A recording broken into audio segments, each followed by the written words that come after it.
नमस्कार, मी तांत्रिक नितीन लखमले। आज जाणून घेऊया की यांत्रिक, तांत्रिक आणि मांत्रिक ह्या तीन गोष्टीबद्दल। यांत्रिक कोण असतो, मांत्रिक कोण असतो आणि तांत्रिक कोण असतो।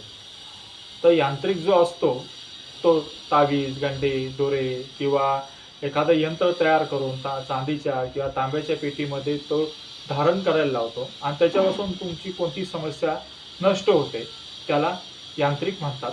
आणि कोणता एखादा साधू, भगत किंवा एखादा देवऋषी जो मंत्रांनी क्रिया करतो, एखादं मंत्राचं पाणी पाजतो किंवा मंत्रांनी कोणाला भारून देतो, मंत्र तुम्हाला पाण्यामध्ये किंवा मंत्रांनी विभूती देतो आणि त्याच्यापासून क्रिया होते, तुमचे रोग नाश होतात, षटकर्म काटल्या जातात, त्याला मांत्रिक म्हणतात। आणि जो एखादा व्यक्ती एखाद्या शक्तीद्वारे त्यांनी एखादी मुंजा साधना केली असेल किंवा प्रेत साधना केली असेल किंवा एखाद देवी, परी तिची साधना करून त्याला प्राप्त केला असेल आणि त्याच्याकडून एखादं काम करून घेतो, त्याला तांत्रिक म्हणतात। नमस्कार।